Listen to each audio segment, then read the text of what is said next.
and welcome back to My Happy Place. I'm Mr. Hannah. And I'm Miss Charity, and today we're going to find out about the strongest man that ever lived.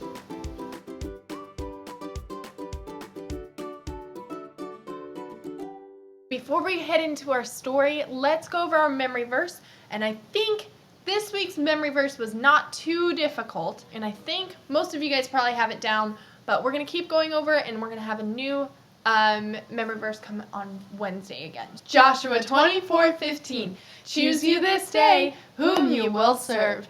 But as for me and my house, we will serve the Lord.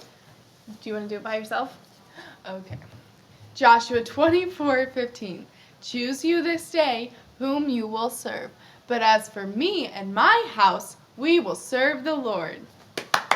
I'll do it tomorrow by myself. All right, so let's go into our story today. So yesterday we left the children of Israel. They had just conquered Jericho, and we're going to skip a bunch of times. So what happened is the children of Israel took over the promised land that God had given them, and they began to live there. And the children of Israel, God gave them judges, people that helped them stay on track and follow God. Kind of like what Moses was in some ways and what Joshua was. So after Joshua died, they had several different judges that would rise up and judge the children of Israel, show them what was good and what was bad, and help them follow God. Well, today we're going to talk about one of those judges. He was the strongest man that ever lived. Well, his mom and dad had been wanting to have a baby for a long time, and they just couldn't have a baby. Well, one day, an angel of the Lord appeared to his mom and said, "You're going to have a son.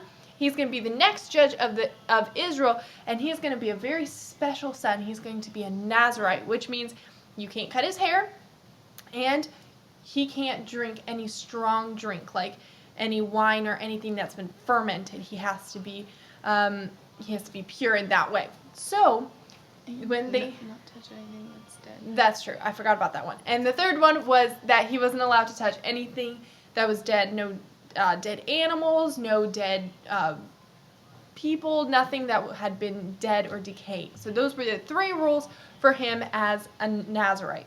Well, as time went on, he grew up and he was super strong. He could do so many things. I bet his mom really liked that. I hate carrying things. So if I had a child like Samson, his name was Samson, I would probably hire him to do all of the hard work for me and just kind of, be hanging out, drinking lemonade and stuff. Well, there was a problem that Samson had. He was super strong. He had probably really beautiful hair because he wasn't ever allowed to cut it. And he was to judge the children of Israel and help them be freed from these people that had invaded the promised land named the Philistines. But he had one big flaw, and that flaw was that he loved women. Is that a flaw necessarily? No. But he didn't control himself with that. Instead of following God and waiting for that right person that God wanted him to marry, he went out and he saw this lady. She was a Philistine, which God had told the Israelites not to marry the heathens, but to marry other Israelites.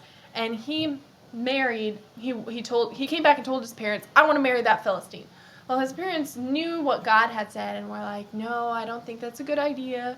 We need to, obey God's commandments." And he was very stubborn, and he wanted to marry that Philistine. Well, he married her, and her father made him upset, and so he burned down all of their fields.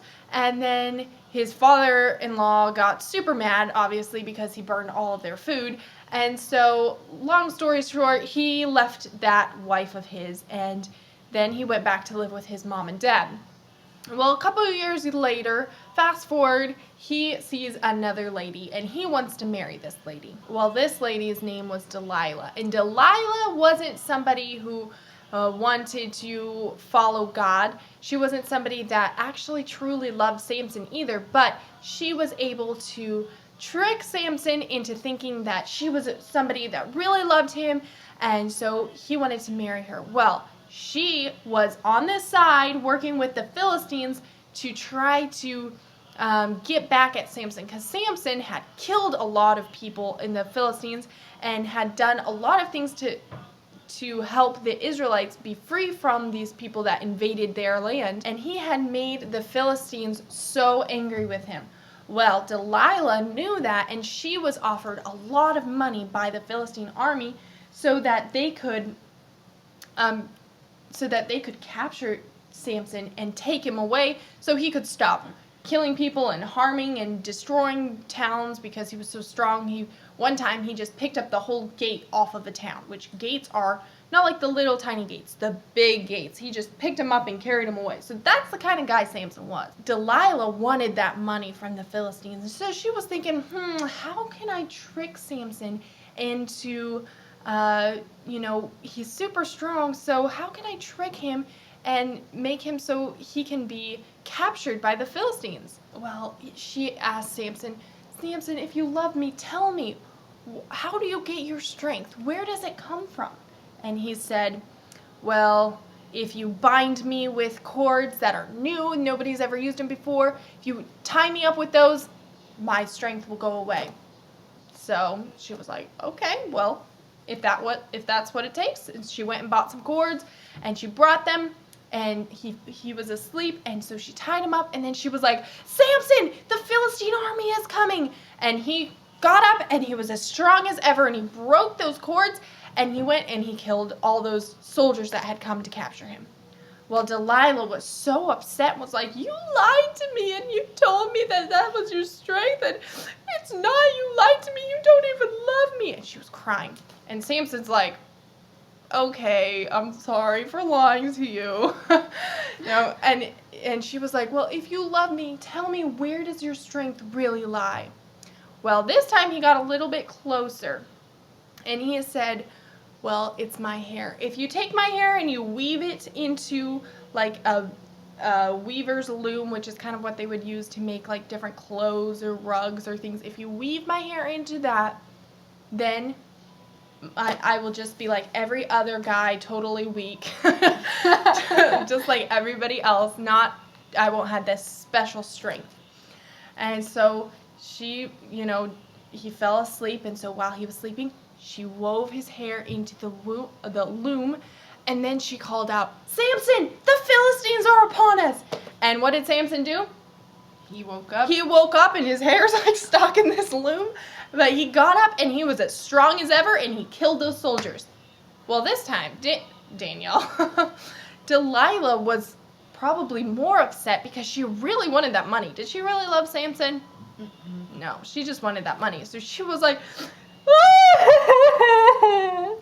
Samson, you said you loved me. You said you would tell me the truth, and you lied to me again. Okay. It's okay. You know what? I'll tell you. And that's I'll tell you Samson. this time. And you know what? He disobeyed God. He just wanted to make Delilah happy, and he told her, my strength comes from God, and God has given me special rules that I was not supposed to break. And one of those rules is that I should never cut my hair. And if you cut my hair, God's spirit will go away, and I will be just like everybody else. And Delilah knew that this time Samson was telling the truth. So when he was sleeping again, I don't know why Samson didn't learn his lesson. All these soldiers are randomly coming at him. I don't know. Anyway, so he's asleep, and she gets a razor and she cuts his hair. We'll leave Charity's hair on there, but she cuts his hair all the way off, and then she goes, Samson, the Philistines are upon us. And he gets up just like he had done every other time, but this time he was not as strong as he used to be. He knew immediately that God's spirit that he had given him, that extra strength, was gone. And he got up, and you know what? He tried to fight, but those soldiers got him, and he couldn't get away because he was so weak. The Philistines so easily tied him up and took him and threw him in prison. And before they threw him in prison, they made him blind, so he couldn't find his way out because they were so mad about all those things that Samson had done. Well, as time went on, Samson's hair started to grow again.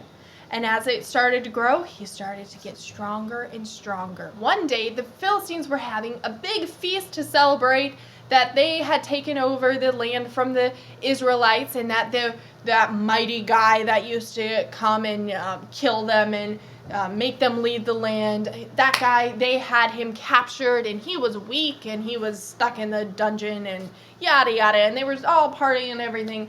And one of the guys decided to have this great idea and bring Samson out and kind of like put him like a display and be like, look at that guy, he used to be super strong and now we got him. Yeah, they were trying to make fun of him. And they came and brought him out and they put him between two big pillars that kind of held the whole building up. Well, Samson knew that these two pillars held the building up, and he asked God, he said, God, give me strength one more time that I can have revenge on these people that have done so much wrong to me and my people.